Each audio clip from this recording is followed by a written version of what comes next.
Welcome back. It's taken a little while. We're sorting out systems and at the same time trying to make sure that the sound and the pictures that we bring you are absolutely clear. You are watching the first Indo-Africa Summit, where we are asking the question, how can India and Africa take advantage of the changing geopolitical environment to ensure that we are able to benefit from those historical ties? Who remembers the non-aligned movement? Who remembers, of course, colonialism? We all do on the African continent as well as in India. Our next session is going to examine whether there's an opportunity here for us to be able to get collaboration going between the subcontinent of India and the African continent. Let's begin first with a quick look at what the issues are.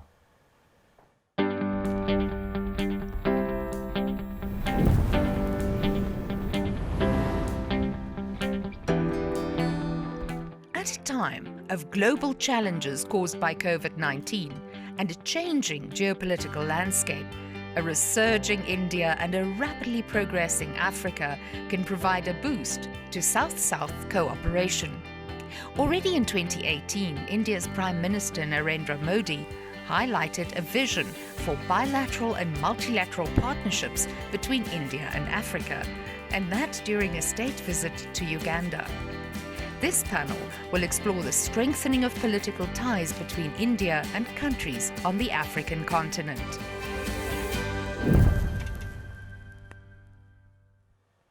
Just in case you're wondering about what is happening in that US election, very quickly the numbers as they stand at the moment for the 270 electoral college votes that are required. Joe Biden is sitting on 238 and President Donald Trump is sitting on 213. We know, of course, a lot of the results that are still to come through that section they call that Rust Belt, where there are a lot of Trump supporters. But also a lot of the votes that are still being counted are those that were mailed in. And the suggestion has been the mailed-in votes may well be more Democratic than Republican. On the Senate side, it's tied up 47 to 47. And in the House of Representatives, it's the Democrats on 188 versus 181 for the Republicans. Fascinating, fascinating. But does it mean anything for us on the African continent? And how can we take advantage of this new dynamic that's been brought out by COVID-19, as well as the rift and the fight between the US and China? Is India the place for Africa to look to try to structure a new partnership that will finally take the continent onto the global stage? Well, I have a group here that I hope certainly will help you to provide some of the answers. Let me give you very quickly a quick look at who they are. Ambassador Gurjit Singh, Honorary Professor of International Relations Studies, IIT Indo. Arut Seth, Independent Director, Narayana Health. Mdudu Zimbada, Head of the Policy Unit in the Gauteng Government, Office of the Premier. Pafe Onanga-Anyanga, UN Secretary General Special Envoy for the Horn of Africa. So you will realize there that I have got a couple of diplomats, so people who look at this game and who live this day and night trying to understand what is going on. I'm a student of history, and these are things that have always fascinated me. And then we also have a business person. In addition to that, we have got a public servant, a policy maker. They should be able to give us the very good picture that we need in terms of whether indeed we are in a good place for Africa to try to take advantage of the changing global geopolitics. Let me start with Ambassador Gurjit. Now, Ambassador, some people have suggested that what COVID-19 has done is to level things up in a way. I mean, there's been disruption of many things, including our daily lives, but there's also been disruption of even the global alliances that we've sort of gotten used to by the coming into power of President Donald Trump. How do you see the new world order that we are staring it in the face? Thank you. I find it very interesting that you asked me to discuss geopolitics in a virtual summit. So the sheer neighborhood of India and Africa suddenly seemed lost in the virtual world. But let us look at it nevertheless. The current global order is undergoing change because of the withdrawal of the United States from the affairs of the world and an America First policy, and an advancement of China into the affairs of the world with a China First policy. Now, these contradictory terms are not good for the whole world, so we need to find new partnerships. If you look at Prime Minister Modi's 10 points for Africa enunciated in 2018, the last one is the most clear in today's context. It says that India will rise in consonance with the rise of Africa. We have been holding hands in the past to fight colonialism. We will fight the uneven international landscape together. Secondly, we do not want Africa to become having a run of competing powers. We want it peaceful and stable for the youth of Africa get the right opportunities. And India would like to collaborate with you as we are your neighbor, particularly on the eastern seaboard. And third, we said India and Africa would like to keep the oceans free for all, undertake trade and functional cooperation. In this, the 5 littoral countries of the Indian Ocean on the African coast, from South Africa to Somalia, the 4 island countries, and in the Red Sea, Djibouti, Eritrea, and Sudan. These are the main 12 countries who are the focus of geopolitical interest from India. Now, with China on the rise in South China Sea, there is the concept of the Indo-Pacific. The Indo-Pacific means linking the Indian and Pacific Oceans. And the one country which brings the Indian Ocean in is actually India, because we have had age-old relations with Africa much longer than, let's say, France or Japan, who are now also campaigning to bring Africa into the concept of the Indo-Pacific. India and the Indian Ocean Regional Association, IORA, have worked with these 12 countries to create a new paradigm of cooperation which will keep peace and stability and also bring us economic benefits. Now, if you look behind that, you will find that many African countries do not take a strategic view of the ocean. For instance, even your standby brigades, whether in South Africa, Southern Africa, or East Africa, really do not have a naval component. And when piracy hit the Gulf of Aden and the Western Indian Ocean around 2007, it was several navies, including the Indian, who stepped in. So what was then created was the Djibouti Code of Conduct, to which India has recently acceded as an observer. Neither does the African Union have a real strategic view of the ocean. You see the ocean largely as functional and blue economy and a resource. But that resource needs protection. In this, I put it to you that India is your best benign partner. Because if you see in the last few months what has happened, big oil spill near Mauritius, and Indian ships are there to clean it up.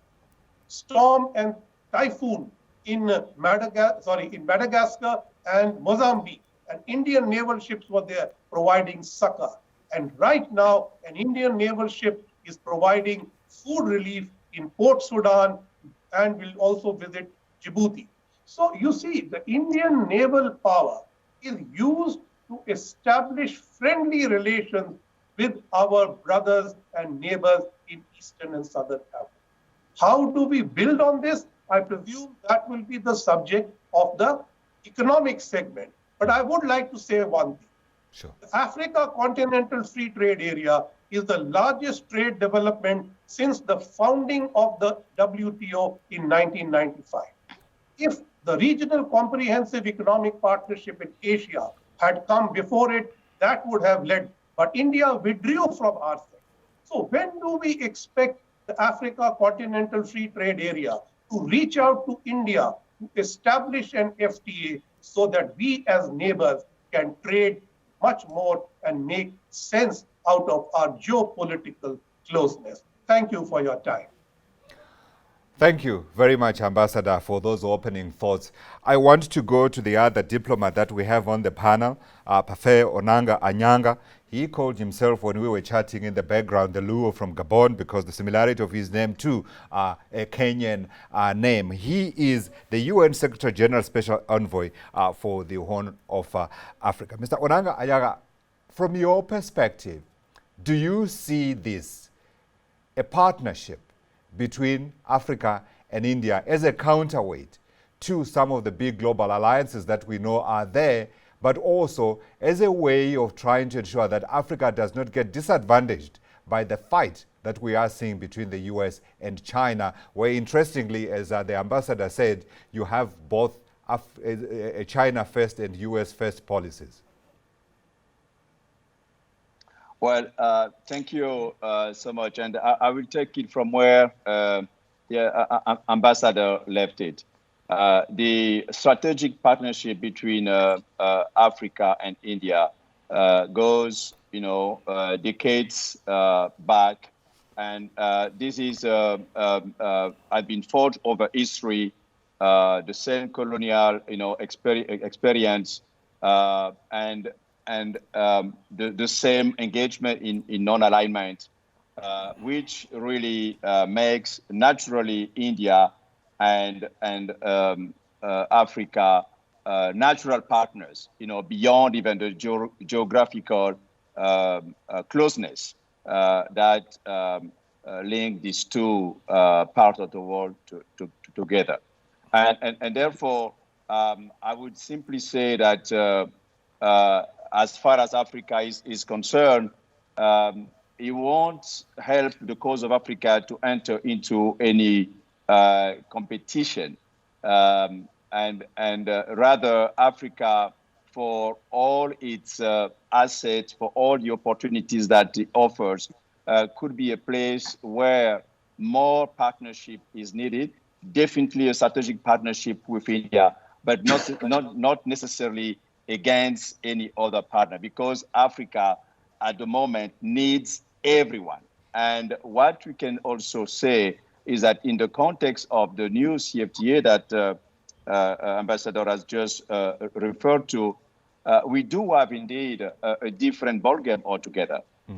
We have no longer, and for India, it's extremely important to see Africa no longer as a collection of 54 countries, but rather as 54 plus, as a place where India could think of scale up investment, not with small 50 tiny countries, but with a view to meeting Africa's own integration agenda and to those projects that could really ensure that the new huge market that Africa has established could be beneficial to all its partners, but definitely also to its individual member states. So this is different. And then the other thing that is extremely important to underline is that it would not serve well any partners, India or any other one, to continue to see Africa as a place where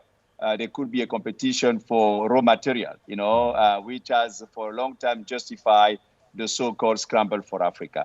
I think this is an old-fashioned way of looking at Africa.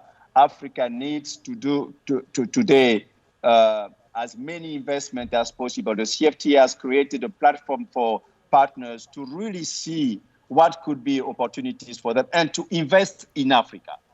And by investing in Africa, Africa will, of course, African countries have the duty to create conditions that are attractive to investors. But at the same time, we have really to help this strategic partnership to look also into other issues, such as the need to move beyond the old type of partnership into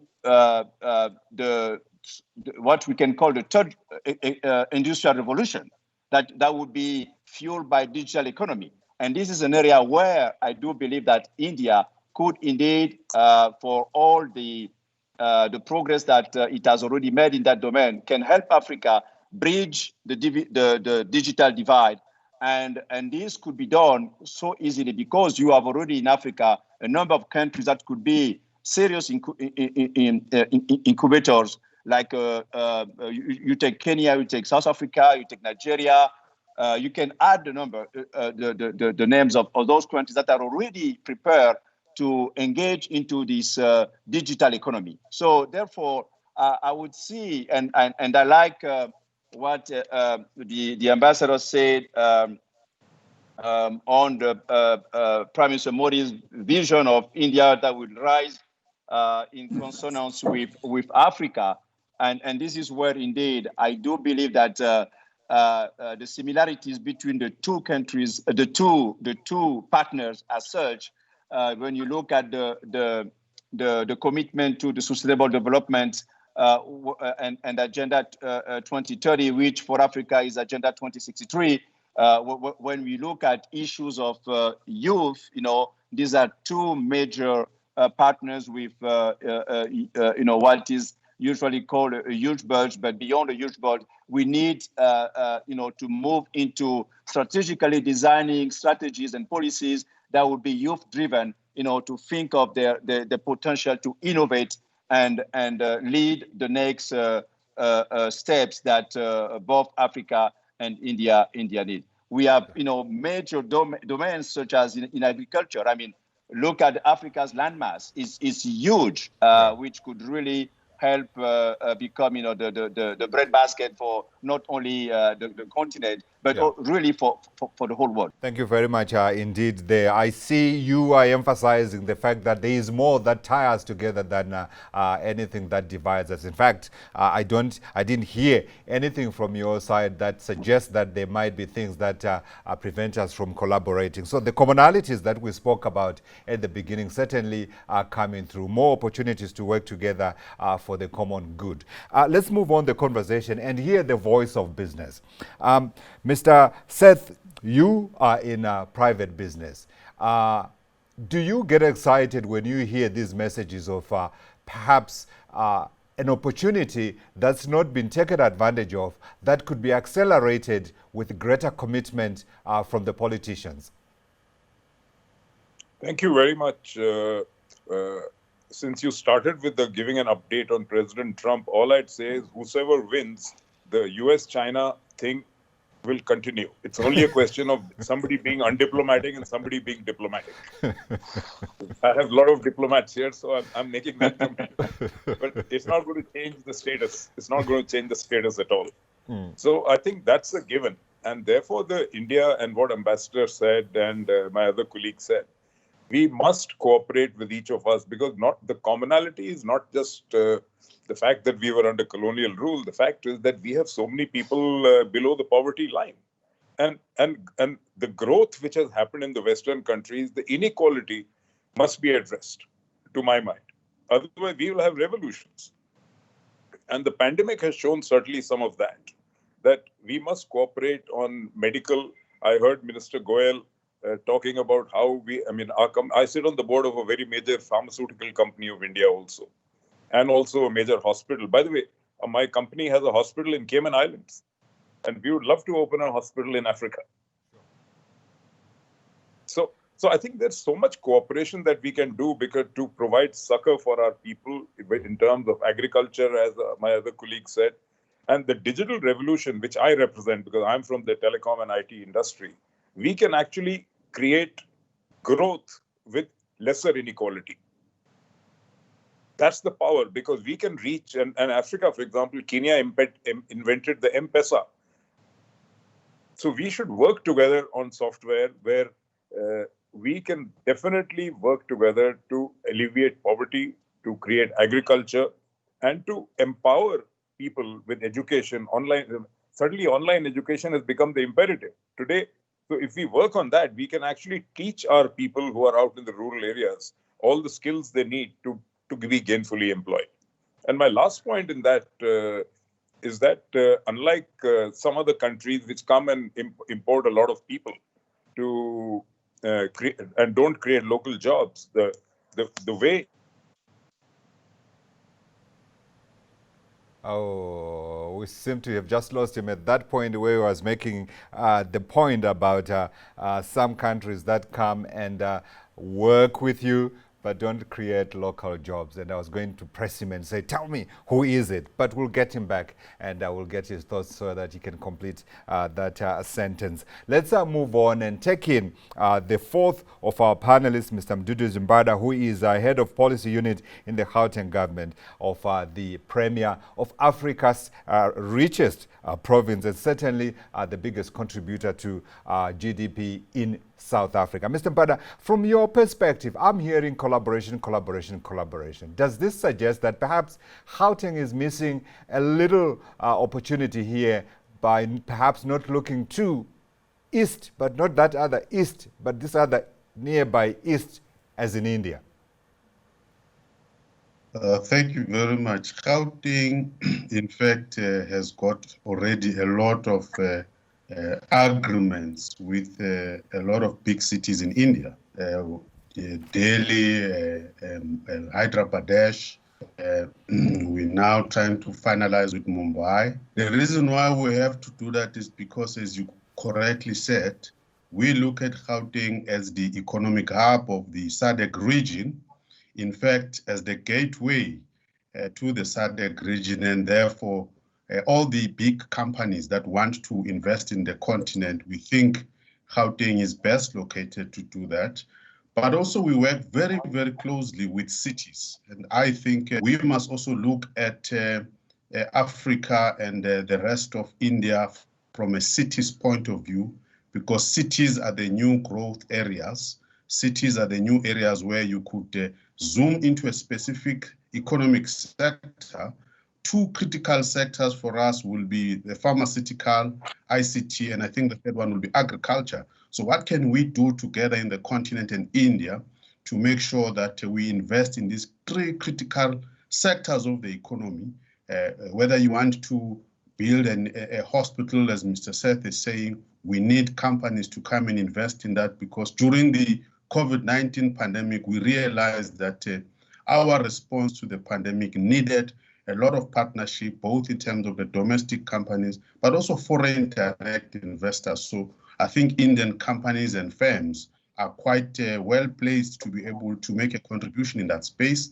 We are also looking at ourselves as a digital space. We have a big innovation hub, but we're thinking that what we're doing with the rest of the cities in the continent will further be complemented with a partnership with the cities in India and the companies that are in the digital space. So for us, we are literally saying a lot of historical perspective, particularly presented by ambassadors, is quite important.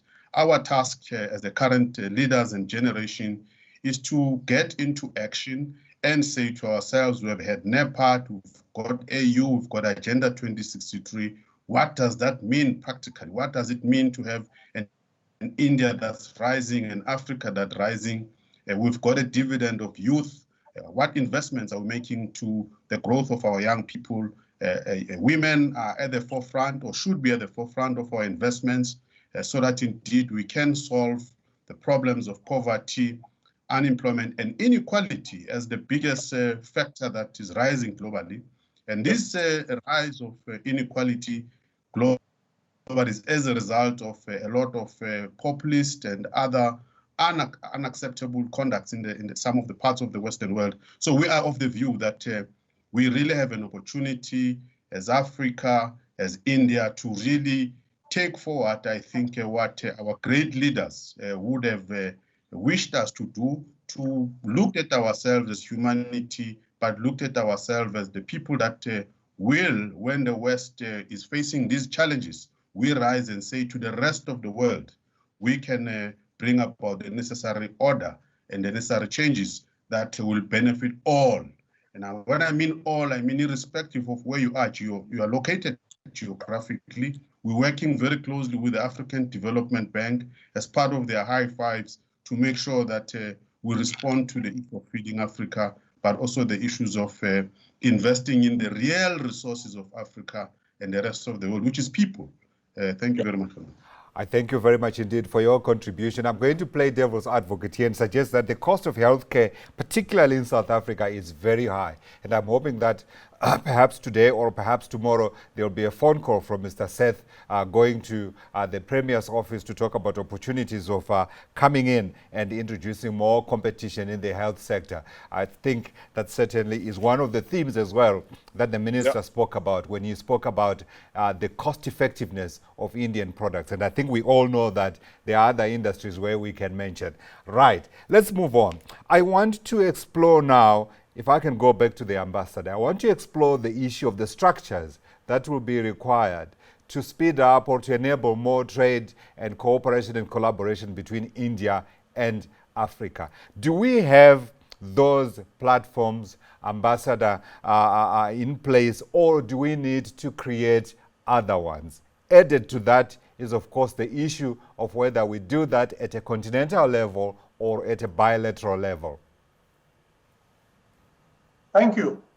Since I was the ambassador to the African Union as well, I can tell you that under the India-Africa Forum Summit, we actually created a 3-tier level of collaboration with Africa. I think we were one of the few partners of Africa which did that. So there was the traditional bilateral level, but we created a continental collaboration through the African Union Commission. And we created or attempted to create a level of collaboration through the regional economic communities. Right. What we found was that there was enthusiasm at the political level, but implementation was not great, particularly at the regional and the continental level.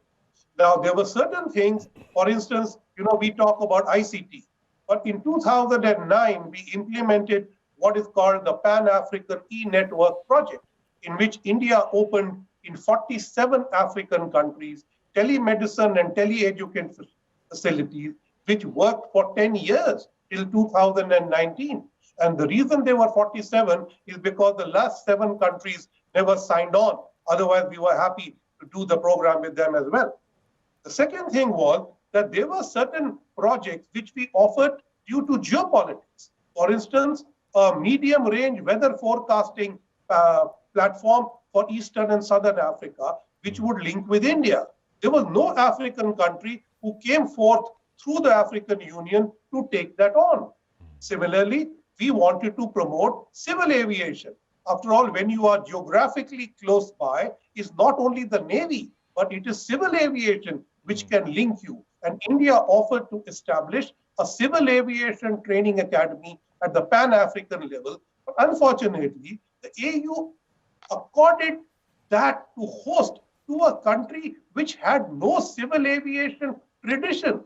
So it was not taken seriously. I think the African Union was distributing these projects on a political strategic basis rather than a functional basis. So these never took off.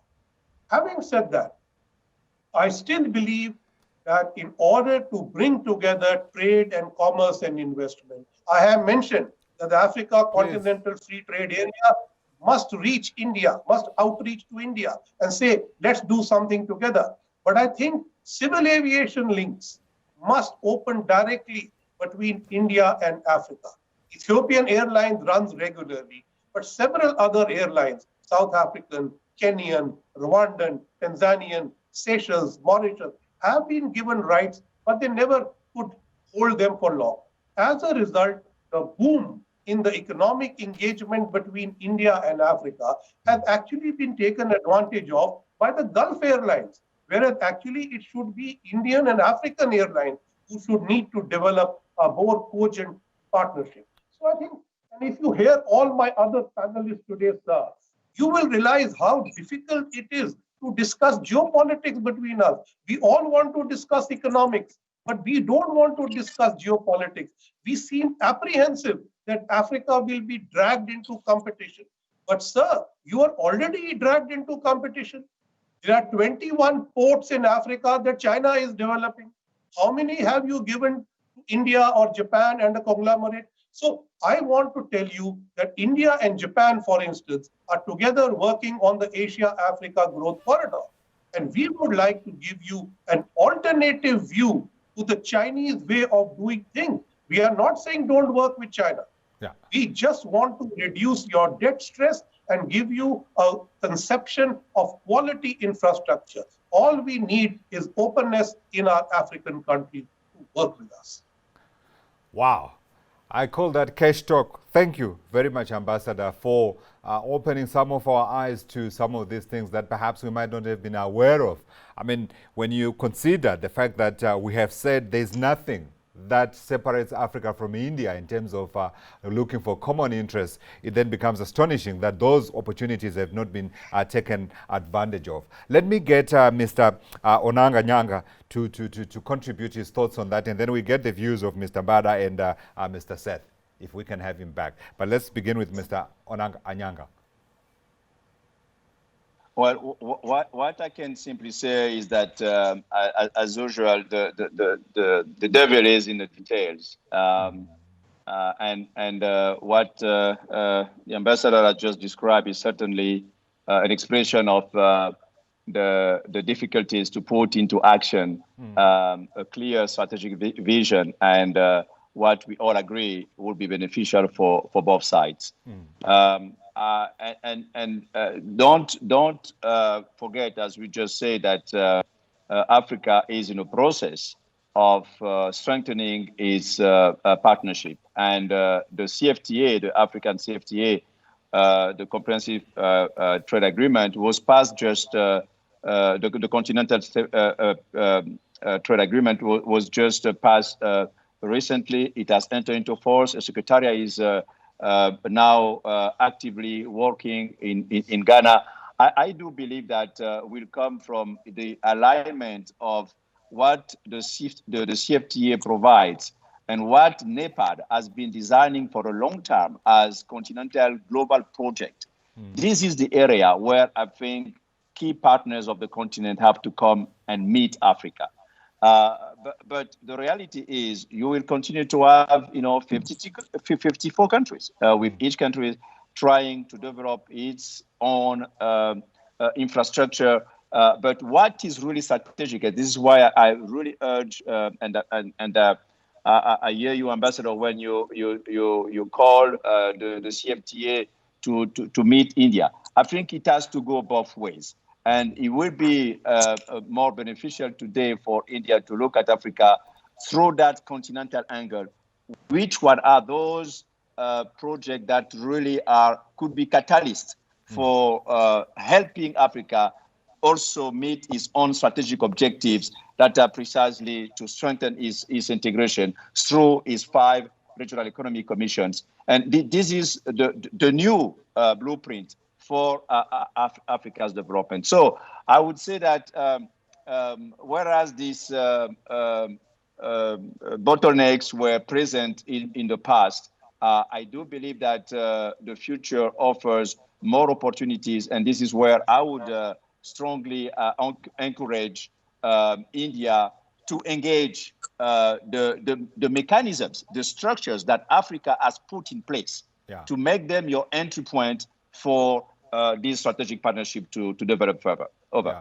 I will invite Mr. Mbada if he has got any thoughts on that particular strand where we're talking about whether it's a continental approach or a regional approach or indeed just a bilateral approach. Mr. Mbada, I'm aware, of course, you sit within Gauteng, and therefore perhaps the big picture view in terms of national involvement at these levels might not be within your purview. But I'll give you the opportunity to say yeah or nay. Thank you very much. My view is that, as Mr. Onanga-Anyanga says, Africa has worked very hard to put in place not just strategies, but systems and mechanisms on how the world should engage with Africa. Because Africa has always thought that the attitude that the world has towards Africa has been a bit negative.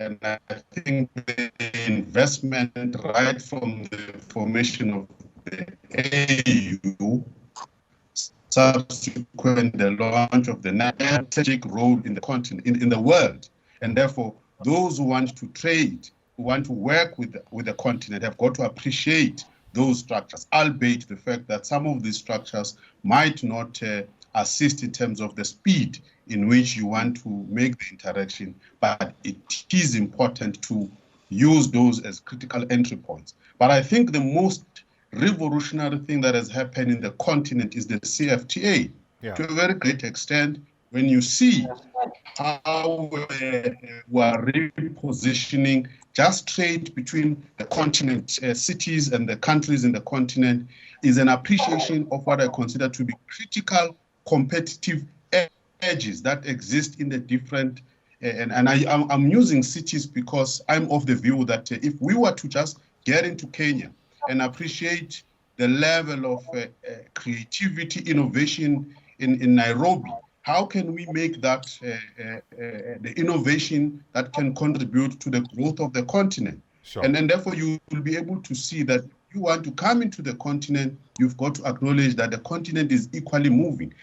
So I think, albeit those problems that Ambassador is talking to, there is a lot that the continent has been able to put in place. In fact, when you look at the fact that the growth of this continent by 2050 is urbanizing, what is it that we can look at that are the benefits of urbanization? And if you look at what India is bringing, and in that context, we will find that there's a lot that we should do and work on together to respond to the new urban agenda of Africa, which I think is quite an important aspect of entering and conversing in the continent. Thank you very much, Mr. Mbada. I don't know if we've got Mr. Setha back online. I'm here. We struggled with his line the other time. I'm being told that he is back. Mr. Setha, I don't know whether you want to finish your thought before you venture to contribute to this discussion. I think in particular, the thought process that says that we are beginning to see increasingly Africa speaking with one voice. And I think the African Continental Free Trade Area is one very, very good example of how we got political will to begin to see the continent as one big marketplace that could advance our continent. But let me get you to finish your thought first that got interrupted by the failure of our comms. So not being a diplomat, I'm going to be completely tactless with what I'm going to say. What I was saying is that, and I heard people saying that the Chinese have gone and put ports and so on and so forth. I'm saying the plan of those guys, and we saw it in India, it was not to create local employment, but to create employment back home for them. That's something that countries in Africa need to recognize. I think Ambassador is feeling a little odd that I'm saying all this, but I'm allowed to say all this. Let's speak and you will not find that from India. So in India, I'll give you an example. During COVID, considering that I'm on the board of hospitals, we realized we had no PPE manufacturing capacity. We had completely subcontracted and let it happen in China. And then we realized in the pandemic, but in 2 months, we were able to create an entire industry because of the crisis. We are very happy to come and create those industries with you. I'm saying, so we want to create local employment there. That's how people will rise up, and that's our intention. Not to create everything back in India. We really genuinely want to create local employment so that the inequality gets addressed. And and using the latest technology rather than old technology, just to give you a sense, in the US, the average bill for telecom is $60. In India, it's $2. Sure. And it's completely connected. So I'm saying, so let's leapfrog into technology. Let's not worry about the old ones. Let's leapfrog, as Mr. Goyal said about UPI. Let's adopt those aggressively. And I guarantee you, we will reduce the inequality. Sure. Thank you very much.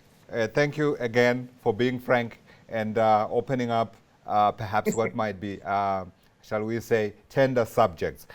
Ambassador, I want to come back to you and talk to you about the role of the African Union.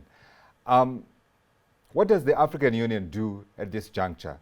Does it persist in trying to foster collaboration through the regional economic communities or regional economic blocs?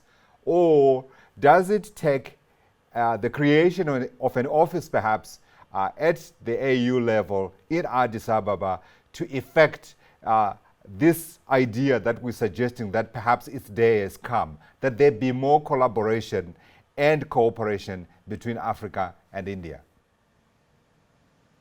Thank you. I just want to add to what Mr. Seth said. India does not want to use Africa to solve its own economic problem. We want to collaborate. And we don't like it when, some countries use Africa to solve their own internal economic problem. I don't think that's fair to anybody. Now, coming to your question, sir. The African Union, I was there in Durban when the African Union was born in 2002. And I have seen it grow. I was the first Indian ambassador to the African Union. And I had great hopes that we would do a lot with it. In fact, the Pan-African e-network project was actually implemented with the African Union. Now, what we found by and by, that African Union was very political, and every country fought for its right. And very often you could not come to functional decisions. When Prime Minister Meles of Ethiopia was the head of NAPAC, he once told me that why don't we leave the African Union to discuss policy which affects the whole continent? For instance, the trade, climate change, stuff like that. And then leave the implementation at the regional level. Now, even now, the Africa Continental Free Trade Area, let us be honest, it actually rode on the shoulders of the tripartite SADC, EAC, COMESA negotiation. So it used it well. But let's put it back now. When you have the free trade area, you seriously don't expect Djibouti and South Sudan to be trading with Nigeria or Senegal. But they would be trading better in their own regions thanks to the Continental Free Trade Area rules. So I think continental, implement regional, commit bilateral. I think that is the mantra Africa needs to follow. And I would now propose that India and the African Union need far more policy discussion. For instance, how are we going to deal with, for instance, the International Solar Alliance? How are we going to deal with climate change? How are we going to do with the blue economy? These ideas need to be discussed at the continental. And implementation then must come down either at the regional or bilateral level. I think that is the way to go. Each aspect, each tier of Africa has an important role to play. Yeah, let's get the voice of the other diplomat on this. Mr. Anyanga, I wanted to find out from you whether this is something that you agree with, or perhaps if you think that because we still are 54 territories after all, it might be best perhaps for each to engage India separately, even though there are these commonalities that we spoke about at the beginning. I would say that I'm not necessarily seeing this as mutually exclusive. Right. I do believe that nation states will continue to have their own strategic objectives while forging this Pan-African vision of a more integrated and more united Africa. Therefore, where I see again, the strategic partnership India-Africa, as it is the case for Africa and other key players, it is really in those projects that help integrate the continent. And I think NEPAD has a master plan that could really enable that vision to materialize. And at the regional economic level, of course, there would be a division of labor to ensure that these projects are also properly advanced. But I would simply say that the key word for me is really to have a strategic outlook of this partnership. And the way to do it is definitely to see Africa in its new, fast-changing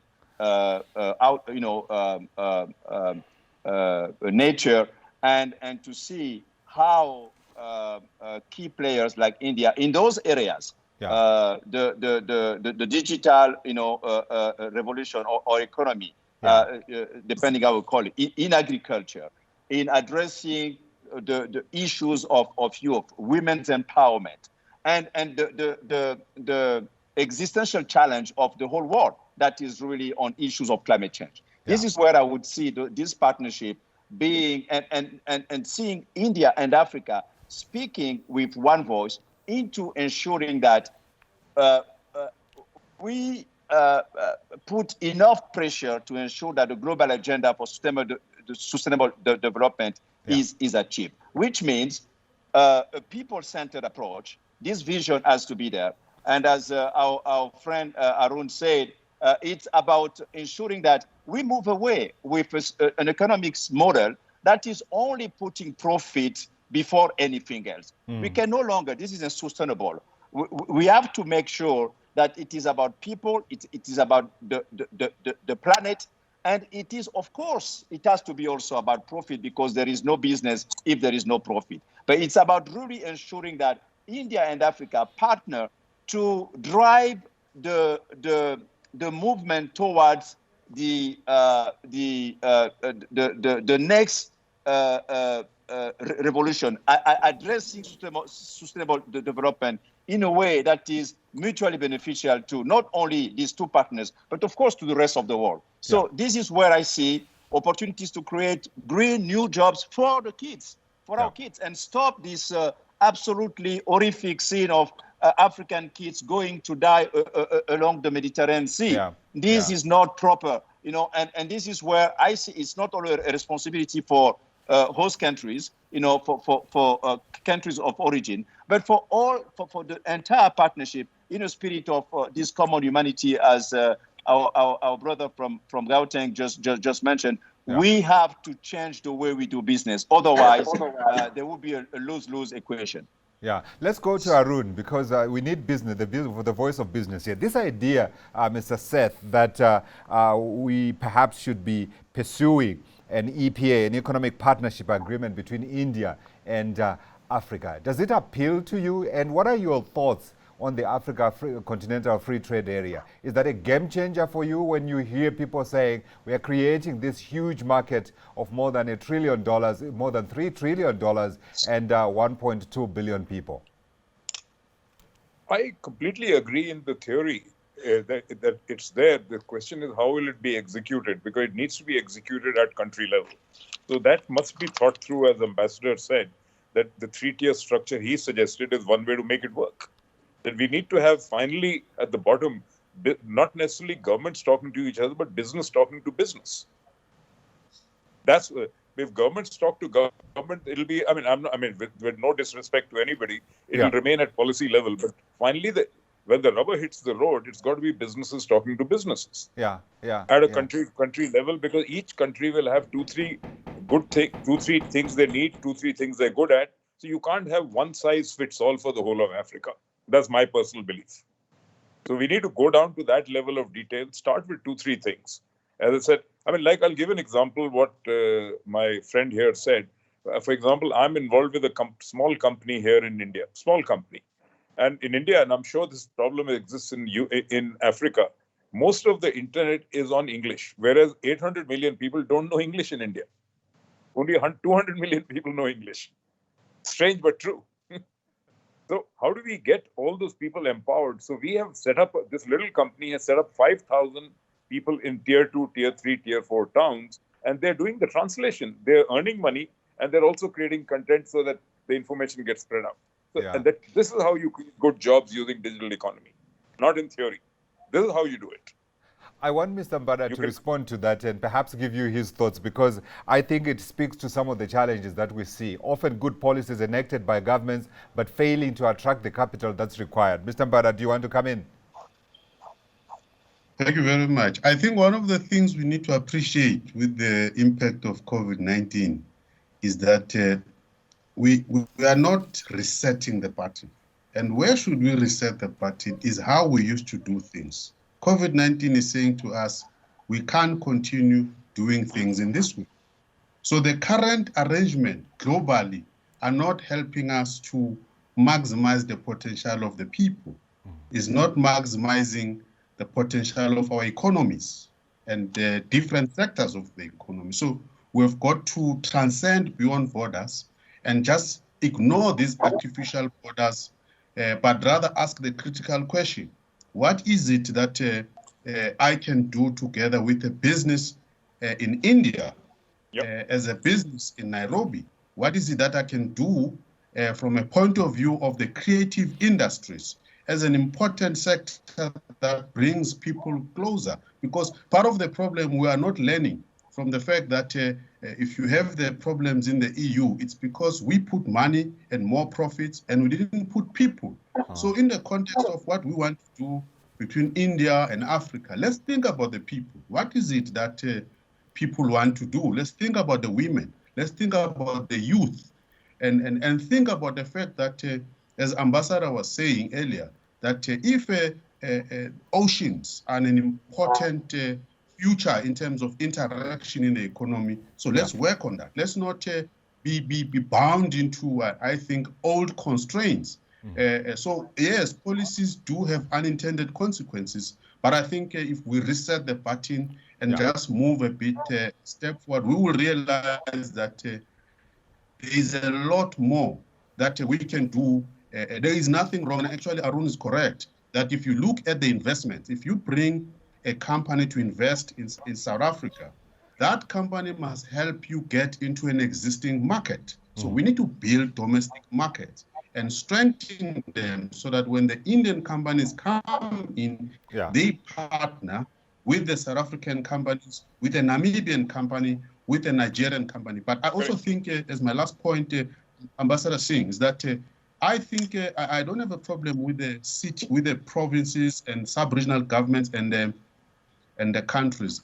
But I think cities are much better mechanisms that I think we can use. I think Mr. Onanga-Anyanga, from the UN perspective, if you look at what the UN Habitat has been arguing in the UN system, is that everything happens in cities. So climate change affects cities. So what are we doing? The city of Addis Ababa, what is its partnership with Mumbai on this issue?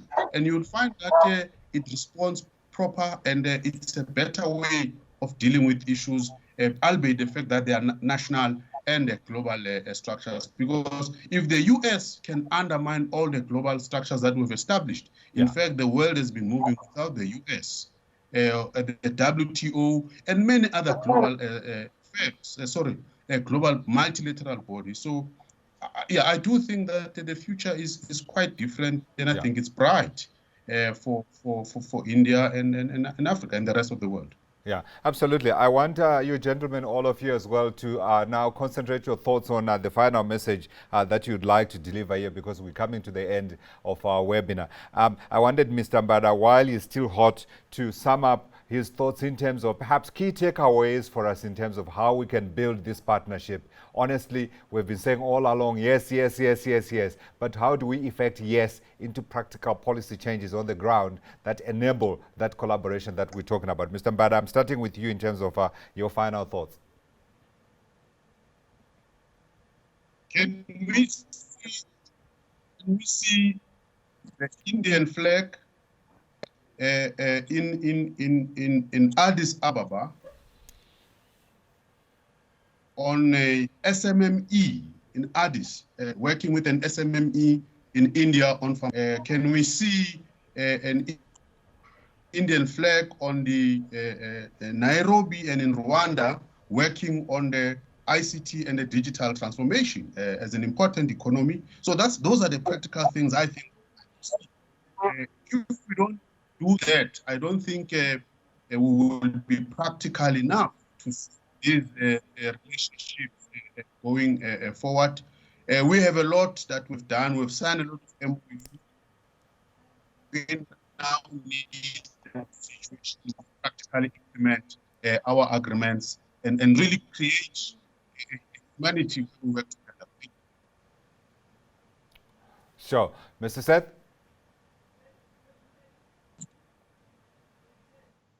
Are you with us, Mr. Seth? Your final thoughts? Yeah. No, I completely agree. And, all I'm saying is the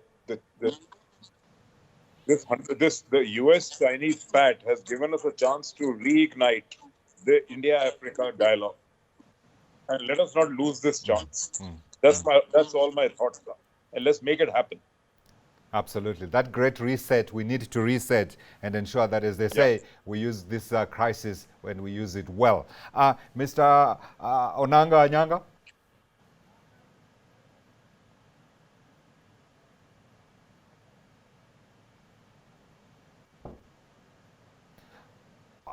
I think your microphone is it closed? Are you muted, sir? Yes. Sorry.